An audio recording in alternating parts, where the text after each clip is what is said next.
Hello and welcome to a video about algorithms for doing joins in a database system. So to refresh on a kind of query plan and how we're thinking about joins, I want to set up our query select r.id s.value from R and S. These are two tables. And then where r.id equals s.id and s.value is greater than 100. And one kind of, piece of terminology that I'm going to use in today's video is that this comparison, this RID equals SID, these are the join key, or if we have kind of multiple clauses, multiple attributes on which R and S had to match, we could have kind of multiple join keys, but this ID attribute in both R and S is the join key for this join. And another element of this this join, where we're kind of putting R and S together, is that it is an inner join, meaning that we're only taking tuples, we're only producing tuples for this query where there's a match in both R and S. This is in contrast to the outer joins that we've talked about a few weeks ago, where we're preserving the tuples, even ones that don't match, in one or both relations. So in today's video, I'm going to focus on inner joins, so the algorithms I described can be tweaked in order to work for other kinds of joins. And the other kind of aspect of my focus for today is that I'm going to be focusing on equijoins, which just means a join on the equality of some attributes. And so this is also an example of an equijoin. We're saying RID equals SID. You can write SQL queries where there's inequalities or not equal, an anti-join. But I'm going to focus on equijoins in my examples today. And to also kind of think about how this is going to be functioning in the larger context of a query. You may remember from the last video, when I drew out the query plan, it was a tree structure where we had our input relations at the bottom, and then S went into a select where the value is greater than 100, and R fed into our join on our ID attribute, which goes into our projection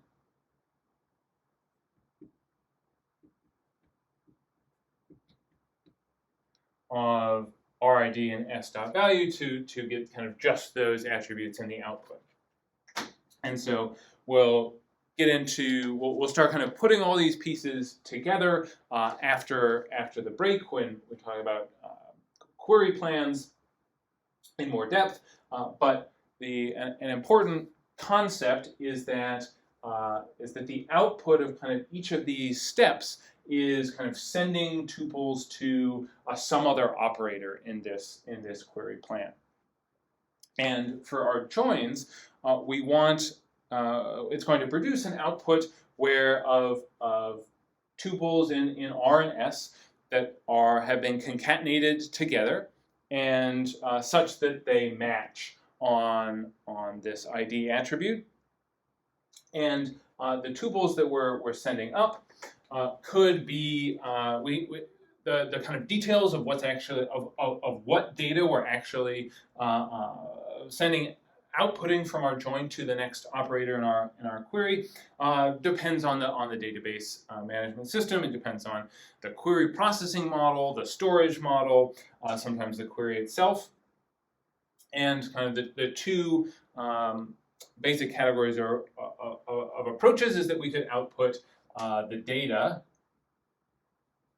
So this is outputting the full tuples from this operator. So let's actually get some data, example data up here on the board.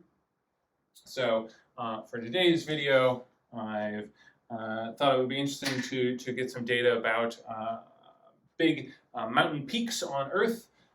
So we have a peak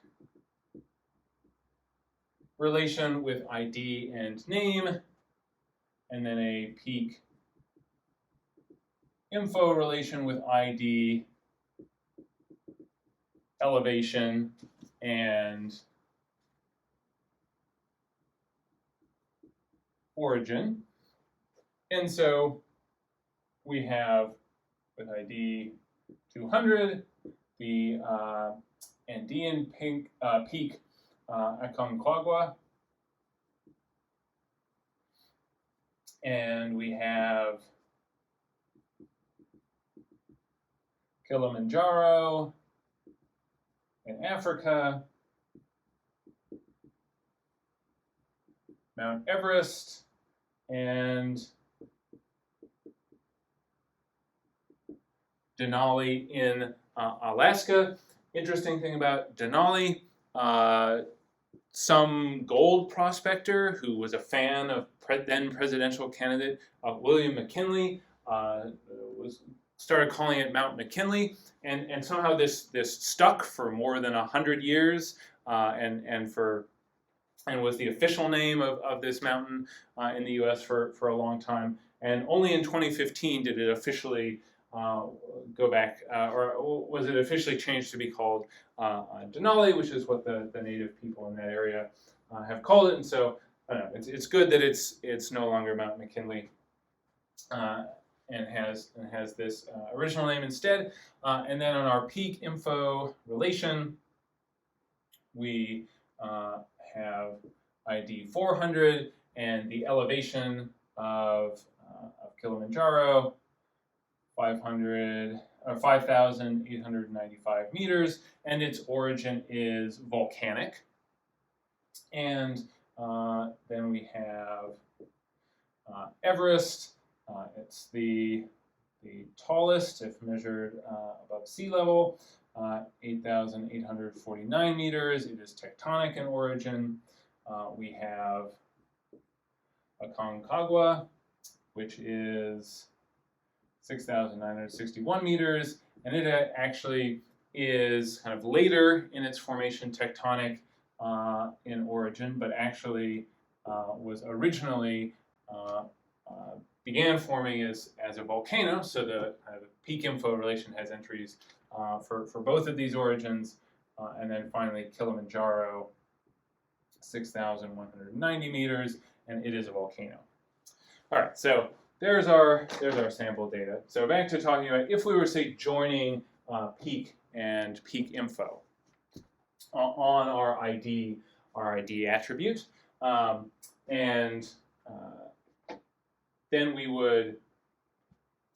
could say, all right, we could produce as the output the full data. So for example, we'd be kind of outputting from this join operator something in the form like 200 6961T, include the name as well, and then 200 name 6961V, 300 6190, and T, and so we'd be outputting this kind of full data of the join up to our next operator, and this would have the advantage of kind of once we output the full data, the next operator never has to like go back to the original relations to kind of get any data that it needs. Like the full data that whatever operators need will be outputted from this join. However, this will require more sort of temporary storage space to kind of output the full tuples from this join. And in particular, our projection operator in this example doesn't need the full tuple. It only needs a particular attribute. So you might do an optimization where you kind of the database system like gives hints or extra information to operators prior in the query plan that you don't actually need to output the full tuple. You only these particular particular attributes, and this approach has a name.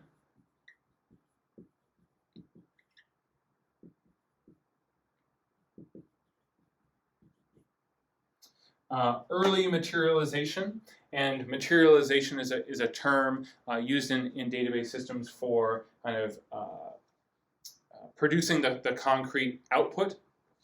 So early materialization, say kind of as the initial output from an operator, we just kind of materialize the full data.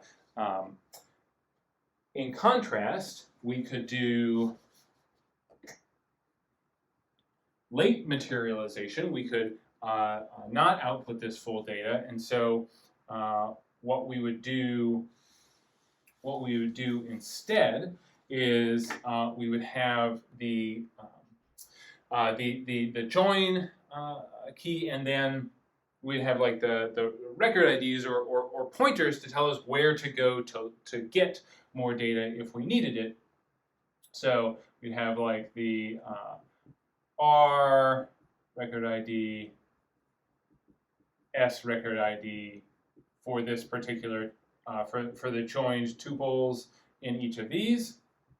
And so this would require significantly less temporary storage space. And it's called late materialization because we actually kind of go and get the specific data that we need kind of as late in the process. Kind of we wait until the moment we actually need some specific attribute to go and materialize it in our output. And this kind of late materialization approach is a good fit for column store databases. You might remember that column store are storing attributes. Entire tuples are not stored together. All the kind of values for a particular attribute across many tuples are stored together. And so actually producing a full tuple involves lots of different I/O in different pages for a column store. And so a late materialization where we just have these record IDs and then can go and get just the data we need is going to be efficient for that kind of database model. So these are kind of design decisions about how we actually output from joins or indeed other operators. Another part of today's analysis is going to be analyzing the cost of different join algorithms.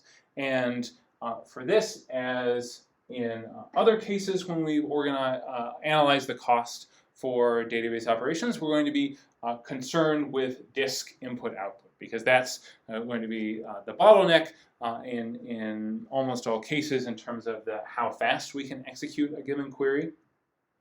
And in particular, we are interested in the I/Os involved in actually computing a join. And I am distinguishing this from any I/Os involved in the output of the join. So what I was just talking about, this late versus early materialization, that's about the output. But when we're analyzing the cost, we're going to look at the I/Os and actually computing the join. The reason for this is that no matter what algorithm we use to compute the join, the actual output of the join is going to be the same. Like we're going to get the same tuples are going to match no matter which algorithm we use to find them, because all the algorithms we're going to look at are going to produce the correct output for the join. And so I/Os involved in the output are going to be the same across these different algorithms.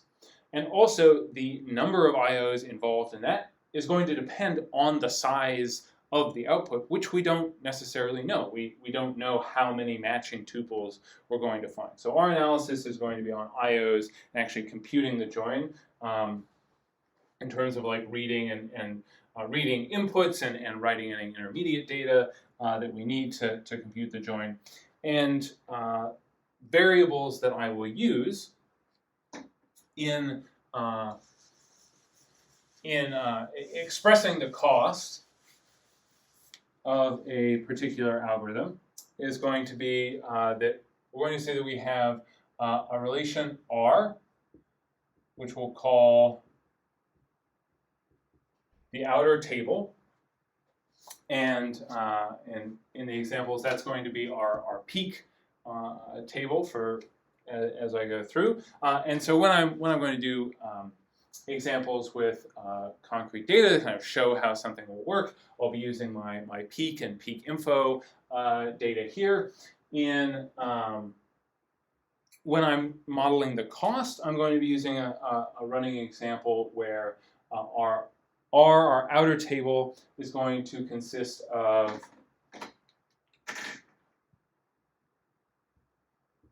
m pages of data with lowercase m tuples. Capital M pages, which contain lowercase m tuples.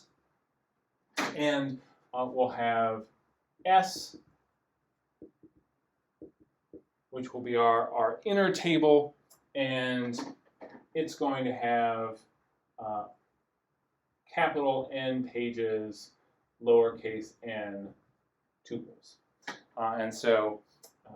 And when I kind of put specific values to this to kind of demonstrate how the cost actually might play out, I'm going to say capital M is 100,000. Sorry, capital M is 1,000, lowercase m 100,000. So our outer table has 1,000 pages, which contain 100,000 tuples, and our inner table will have 500 pages and contain 40,000 tuples. All right, so that's the setup for what we're going to be going through. So now let's get into how we're actually doing these joins.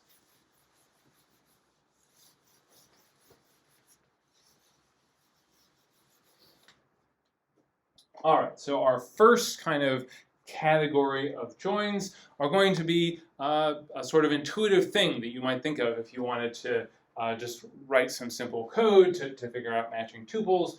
These are going to be our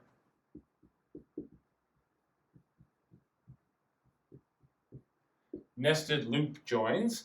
And this is basically going to be a for loop over the outer table, and inside that, a for loop over the inner table, and just an if statement. If two things match, output them as part of the result of the join.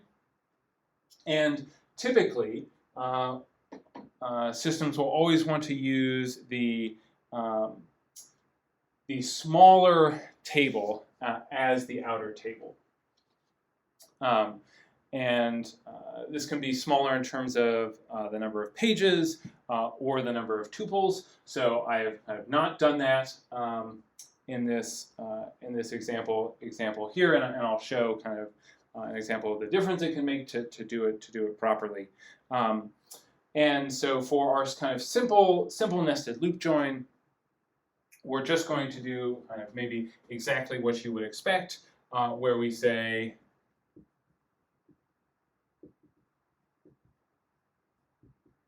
for each tuple R in our outer relation,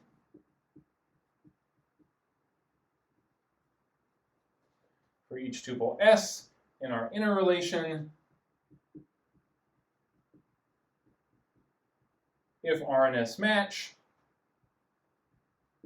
emit or output the resulting concatenation of R and S as one of the output tuples. And so we're just kind of each of these for each loop. So like we have a cursor or a finger kind of at each of these tables. And all right, for the first tuple in peak, we're going to scan through all the tuples in peak info and output the two that match this ID. Then we move to the next peak and scan through the interrelation again, and so on.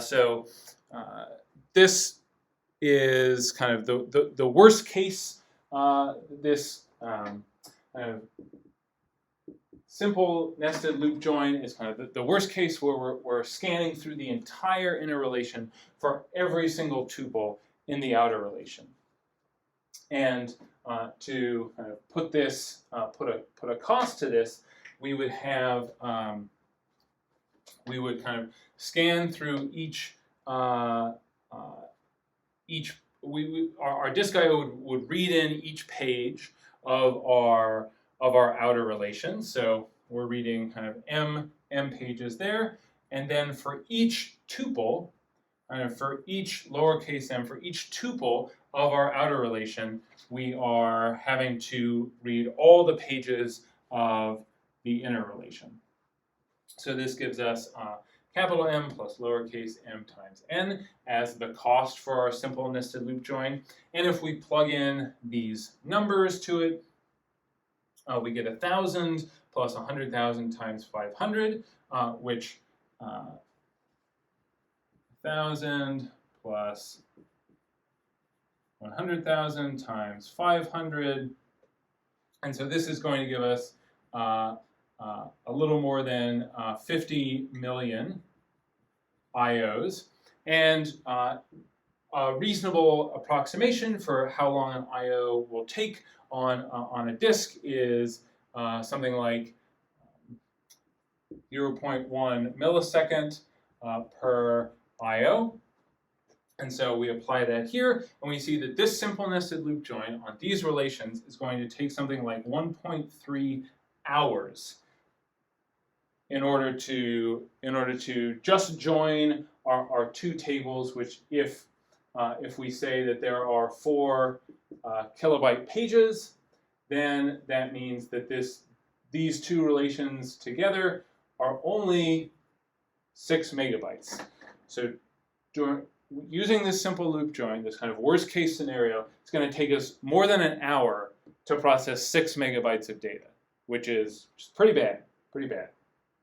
So I said we typically always want to use the smaller relation as the outer table. And so if we flip this around and say, all right, we're going to use the smaller table S as our outer table instead, then we read through all the outer table, and then for each of those tuples, we read through the inner, and this will give us only a mere 40 million IOs, so we're going to have cut down our time to just 1.1 hours. So we do gain a bit by flipping the order here, but still pretty bad. So what can we do to improve this?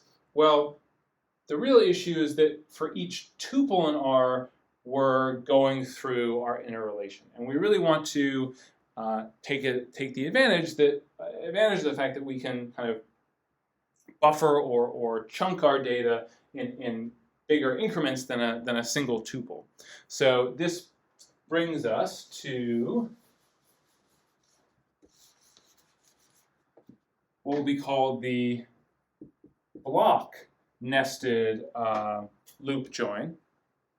And the idea here is that instead of scanning through every tuple, we're going to bring process our data in blocks. So we're going to say, and a block here is just another term for page. So the textbook typically uses block. I have typically been using page, since the standard term for this algorithm is the block nested loop join. I'm using block in this instance, but block and page are essentially the same thing. Block tends to refer to chunks of data on disk. Page tends to refer to chunks of data in memory, but they are often used interchangeably. So we're saying for each block, B sub R in our relation. And then for each block B sub S in S, and then for each tuple R in the current block from R, and then for each tuple S in the current block from S, then we check if they match. And if they do, emit them. Say just another term for output. And so in this kind of variation of our nested loop join, we're reading a block at a time and then processing matches for tuples in the current outer relation block. And so for this, our cost analysis says, all right, we're still going to read every page, every block of our outer relation. But then when we talk about our inner loop, we're going to read through the blocks of our inner relation once for every block of our outer relation, rather than once for every tuple. As we're reading in the block here, and then these loops over the tuples in the block, these current blocks are in memory, so looping over the tuples here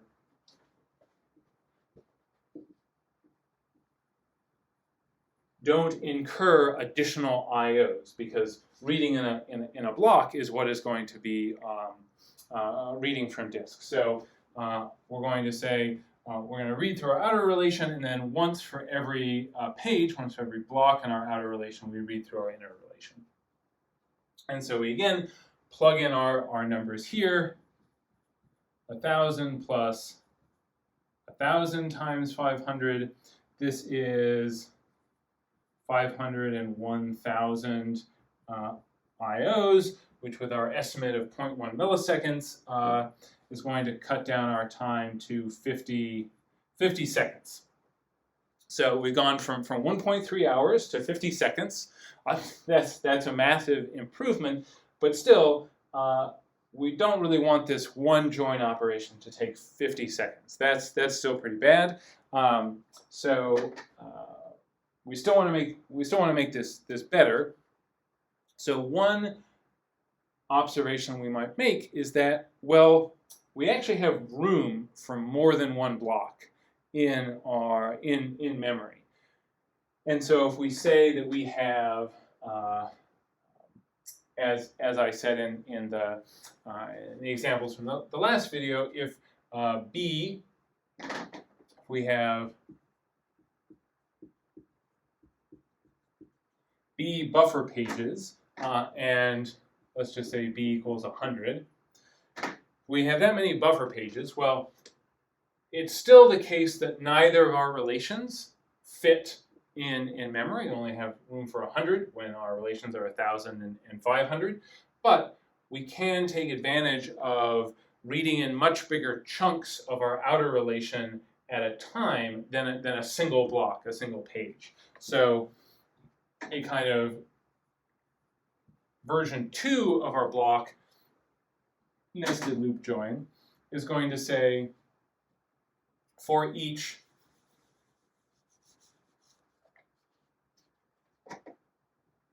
B minus 2, let me give myself more room, for each B minus 2 blocks in our outer relation, we're going to then read a block from our inner relation, and then for each tuple in our B minus 2 blocks. So you might be wondering, where does B minus 2 come from? Well, we need one, we have B pages available. We need one page reserved for this block from S, and we need one page for output. And so with one page for output and one page for S, that leaves us B minus 2 that we can use to store the outer relation. And so now we have these big chunks of our relation coming in, and it's just for every b minus 2 blocks of our outer relation that we would then read through all the blocks in our inner relation.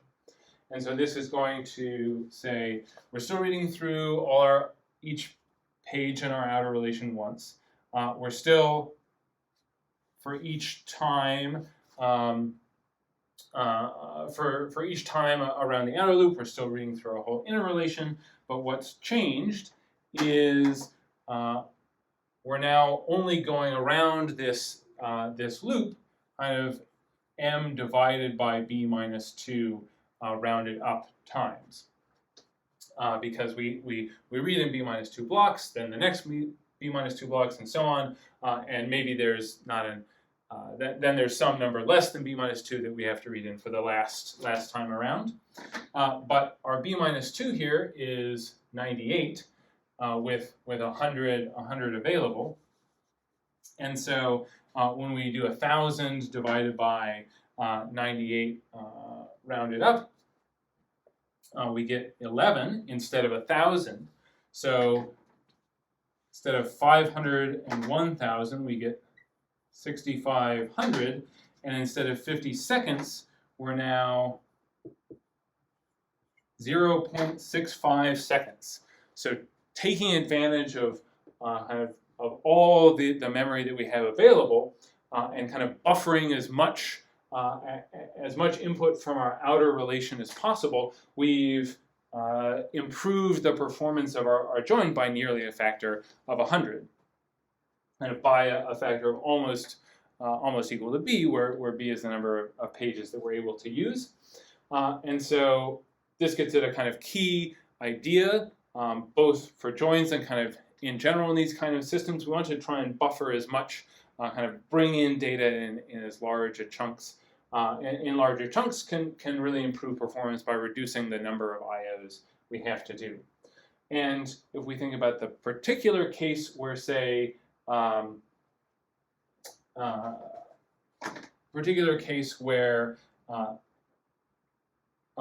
of the outer relation fits in memory, meaning that b is greater than the number of pages in our outer relation plus 2. So if we can just fit the entire outer relation in memory, then we can read in the entire outer relation, and then we just read through the pages of our inner relation one by one, which means that we read in all of the outer relation and all of the inner relation. We don't ever have to repeat reading in some pages from our inner relation. And so this, applying the same formula, would actually give us just 1,500 IOs for 0.15 seconds. So this is in the case that our outer relation fits entirely in memory. We can get pretty good performance. So there's kind of one more variation on our nested loop join that we might do, and that is we don't necessarily have to go and read the blocks from the actual data file. What if we had an index that we could read from? So for this, we're still reading in, say, and we could different variations of this index nested loop join could exist, but just to kind of illustrate what I'm talking about, we'll go back to saying for each tuple in our outer relation, and then we'll use the tuple R. We'll use the join key from that tuple to do a lookup in our index on S. So in this case, the index will be on our inner relation as opposed to the outer. So the index will be on the inner relation, and then for each tuple, for kind of each tuple that we find S in an index lookup, using I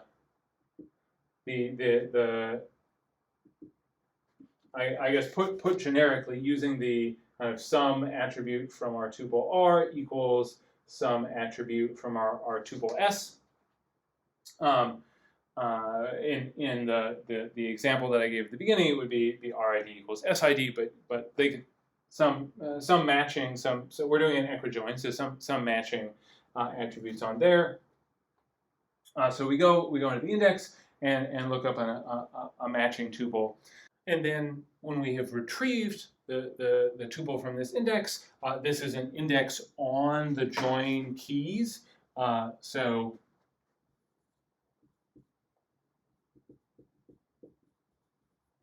if this is an index on some other attribute of our inner table, it doesn't help us. Can't help us look up a matching tuple in an efficient way for an attribute the index isn't on. But if we retrieve a matching tuple from our index, then we can just emit that matching tuple. And if this is an index on only part of the join key, then you might need to do another test. And so this index can be one that already exists, or it could even be one that you build, a temporary one that you build just for the purpose of doing this join. And so as a database system kind of estimates the costs of different algorithms to compute a join, it might estimate that even including the cost of building, say, a temporary B+ tree would be advantageous in terms of computing the join. And if we model the cost of this kind of index nested loop join, we're reading through all the pages of our outer relation, and then as I've written it here, for each tuple of our outer relation, we have some constant C that depends on the particular index for the cost of doing this index lookup to find matching tuples. All right, so these are all the sort of variations of the nested loop join that I wanted to cover. A few big takeaway points. The first is that we want to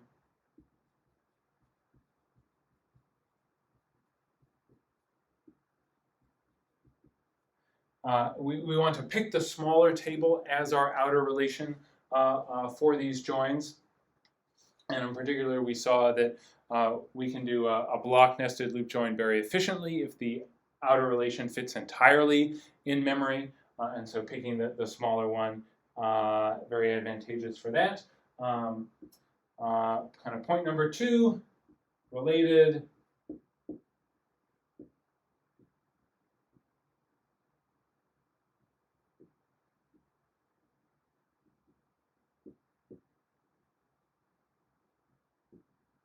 We want to buffer as much of the outer table in memory as possible. Right? The more that we can hold of our outer relation in memory, the less repetitive IOs we have to do on the inner relation. And third, we're going to be looping over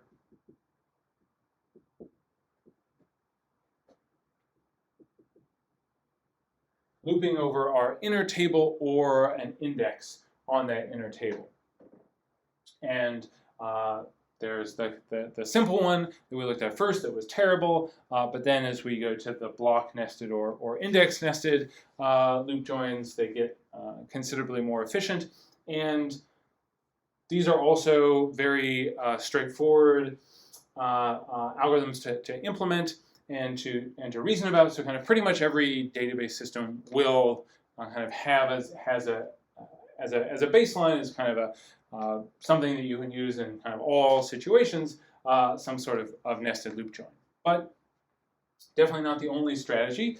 So let's look at our next join algorithm, which is going to be the sort merge join.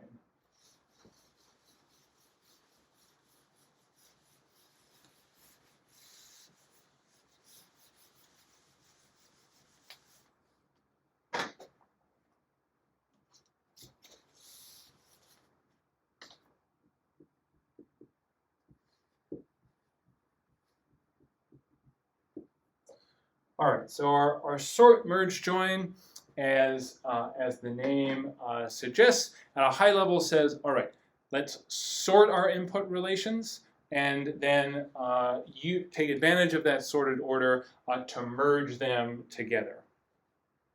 And so let's go through an example of how this would work.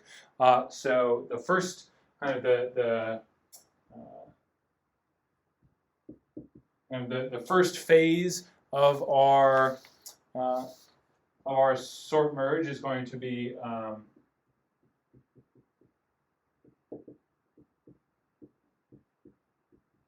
sort our input relations on the join keys. So whatever attributes we're joining on, we want to sort the table according to those.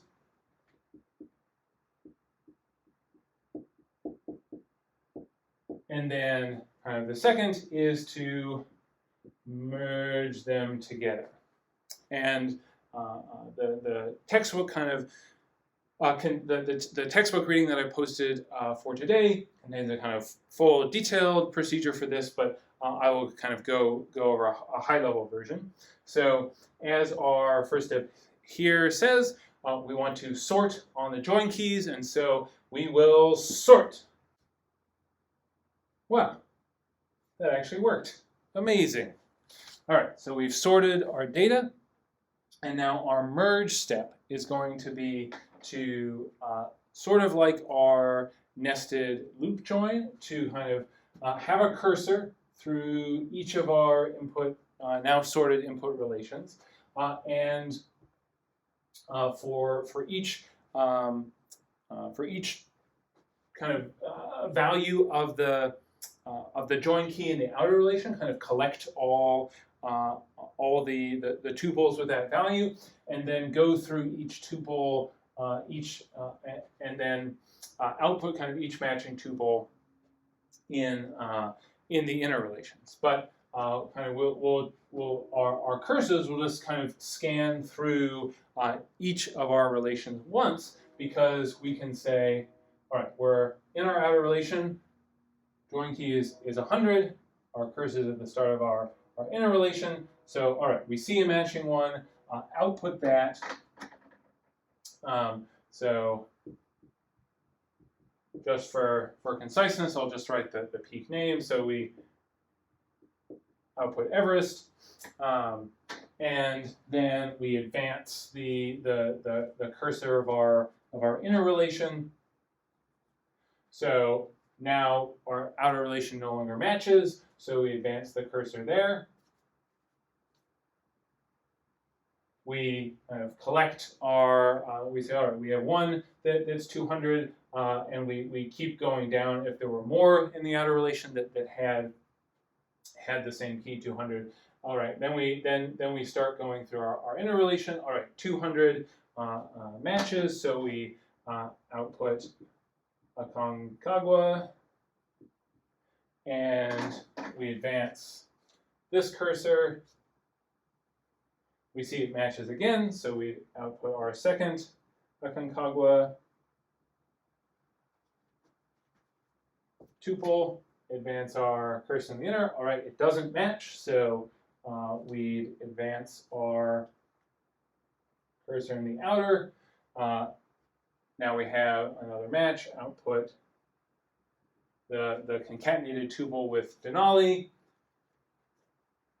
And we advance the inner one every time we output a tuple. We now are at a key greater than 300, so we advance our outer cursor, have a match, output Kilimanjaro, and now our cursor on inner relation is null. We advance the outer, also null, and so we're done. And so we output our matching, our joined tuples just by doing, and you saw we just scanned through each of our sorted relations once. So that's kind of the big advantage, is that in our nested loop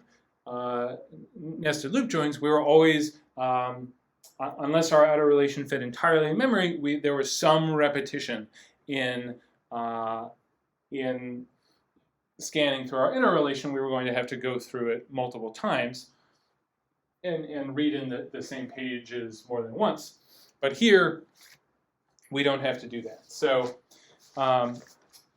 one situation where the sort merge join would be very advantageous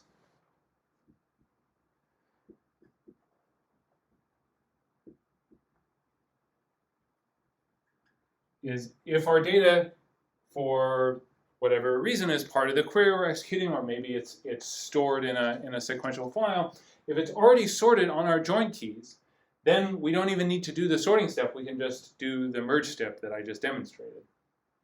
Or if the data eventually needs to be sorted on our join keys, then doing the sort at this point, we need to do that anyway. So that doesn't actually kind of add to the total cost of the query if we do it when we join, and then we just need to merge. So what is the actual cost of our sort merge? So we have to sort the table R, which we will we talked about sorting last time. So if we can sort entirely in memory, we can use one of the linear arithmetic sorts like quicksort, which would be kind of m log m for R. We saw if it's too big for memory, which it is in this case, then we will do our external merge sort. So that's going to be our 2m, right? We're reading and writing each page with each pass of our external merge sort, and so that's going to be 2m times 1 pass for our initial divide and conquer, and then our logarithmic relationship to the number of merge passes involved. And for sorting S, we have the same thing, just with n instead of m. And then for the kind of merge, so this is the cost just for this sort step. And then for the merge step, you saw that we just scanned through each table once, and so our merge is just m plus n. We're just going through all the pages in our input relations once. And so if we plug in our numbers to all these formulas, we end up being able to sort RNS in 2 passes if we have 100 pages available. And so we end up with sorting R works out to 4,000 IOs. Sorting S works out to 2,000 IOs. Merging them, 1,500 IOs. And so this all adds up to 7,500 IOs, or 0.75 seconds in the model we're using. And so 0.75 seconds compared to the 0.65 of our kind of best version of our nested block nested loop join. Certainly a lot better than the 50 seconds of the kind of simplistic block nested loop join.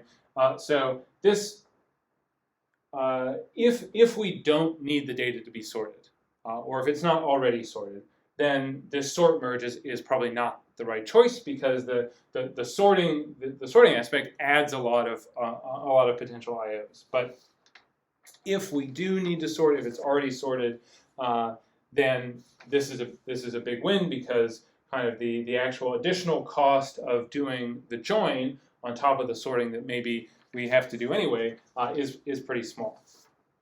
And so this is also a nice example of kind of the different ways that our external merge sort algorithm comes in handy. So that's our sort merge join. And now, just like the last topic, once we've done sorting, it's time to do hashing. So let's talk about the hash join, which, as we'll see, is often going to be the best choice.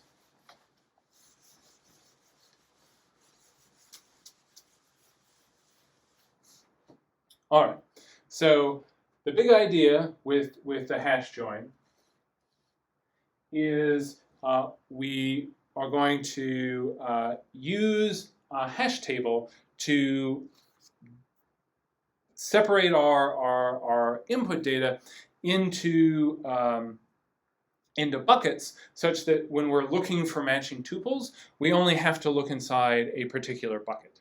And so in our nested loop joins, we were having to kind of scan through the entire table to look for matching tuples, and we could make this more efficient by buffering a lot of the outer relation, but we're still in the inner loop scanning through all the tuples of the inner table. And the hash join is we want to use a hash table to break up our data according to the join key, such that we only have to consider some smaller subset of the tuples when we're looking for a particular match. So this will again have two phases.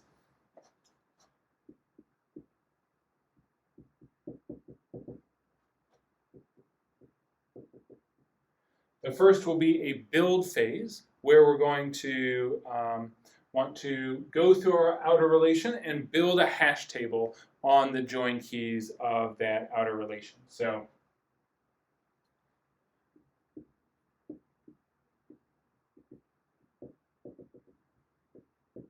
we'll use some hash function h1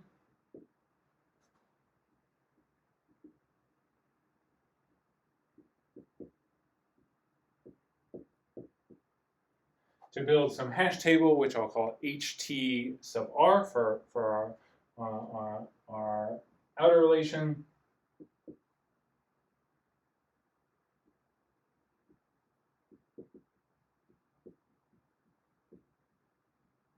And in particular, the thing that we're hashing is the join key, so that all the tuples that have the same value for the join key end up in the same bucket in the hash table. And so then our phase 2 is the probe phase, and this is where we're going to scan through our inner relation and use our same hash function, also on the join key,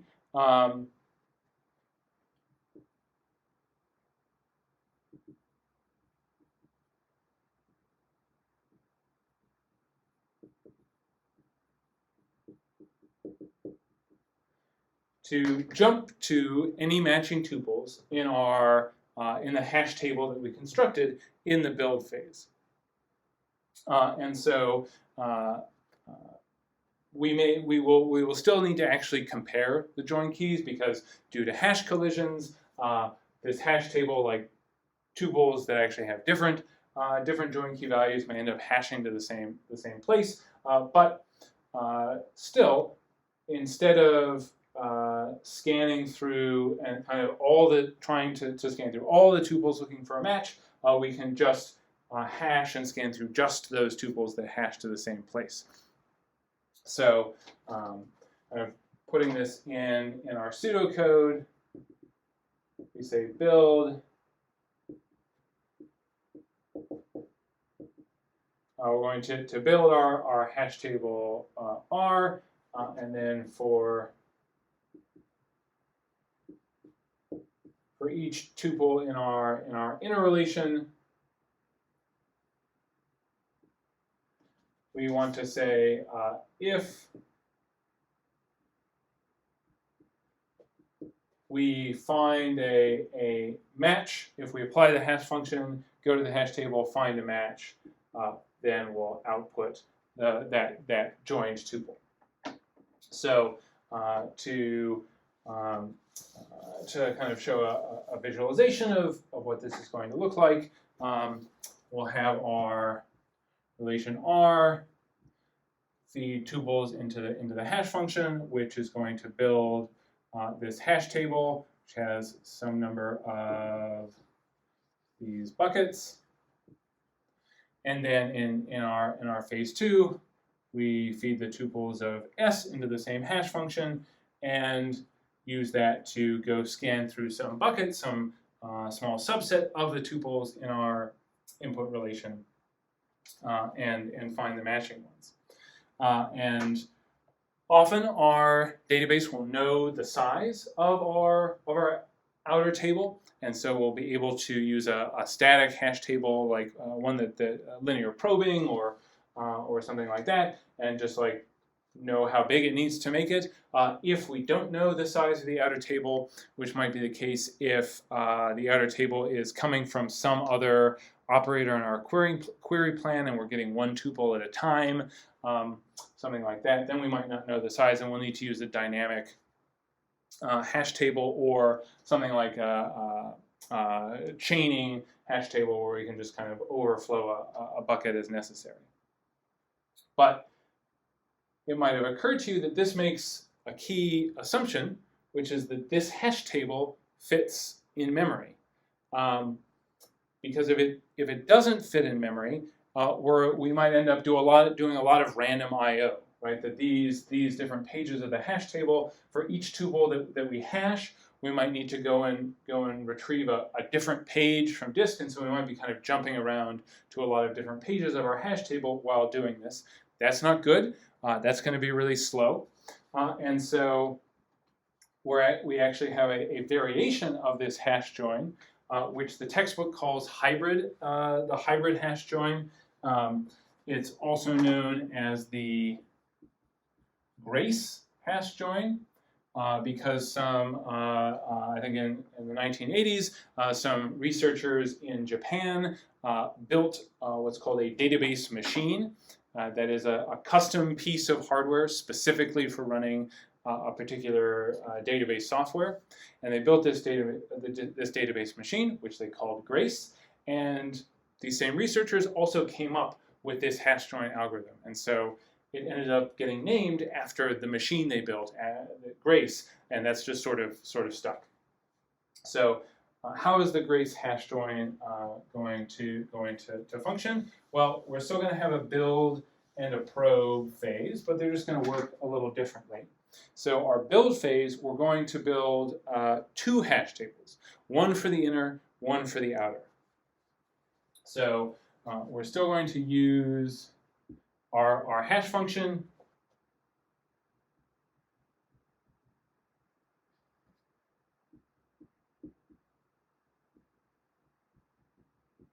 to build 2 hash tables, one for the inner, one for the outer relation. Again, hashing the join attributes, and these the buckets of this hash table will be written out to disk as necessary, and so this picture is going to change.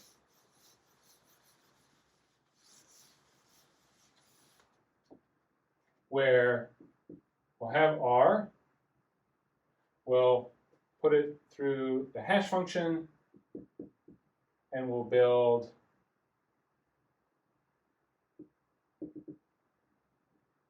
a hash table with some number of buckets up to some maximum size, and we'll do a similar process with our other relation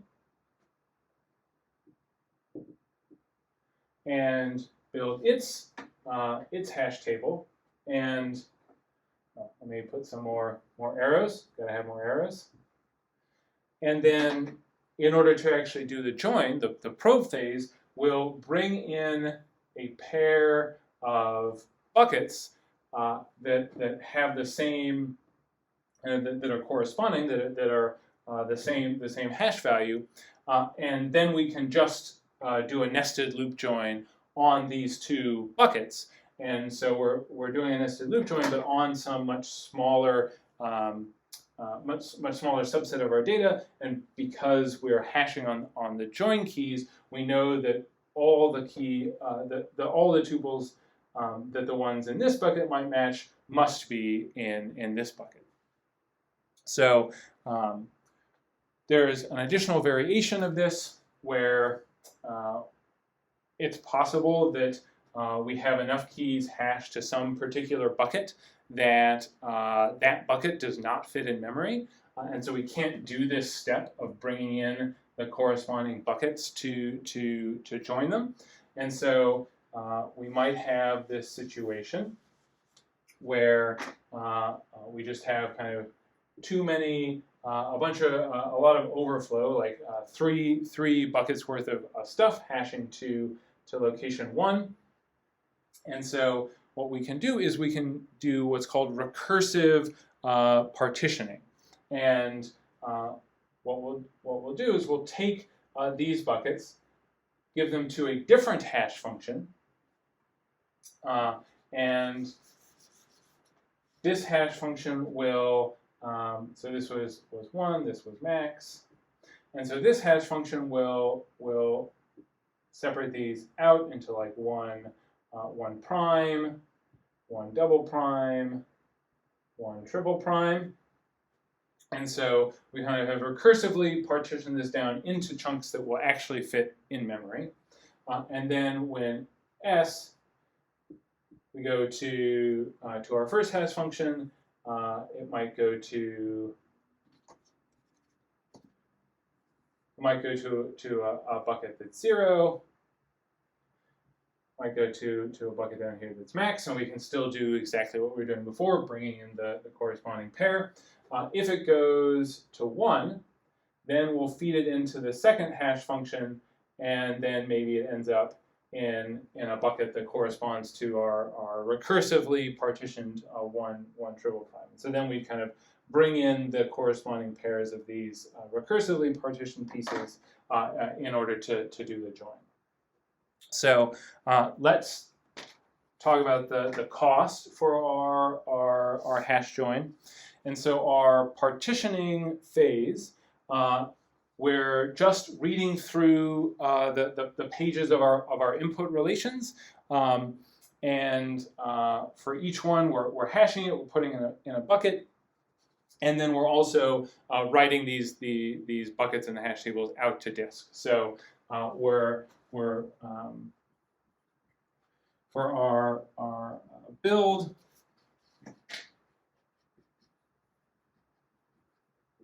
we're reading in all the pages of our two input relations, and then also potentially writing them out to disk as the hash table fills up. So it's 2 times. We're going to like read and maybe write all the pages in our input relations, and then for the probe phase, that again is we're just kind of reading in the kind of the buckets of our hash tables, and so that's going to be kind of again reading in the data from both relations once, and kind of out then that will be the output of the join. So this is m plus n for a total of 3 m plus n, and if we plug in our numbers here, that's 3 times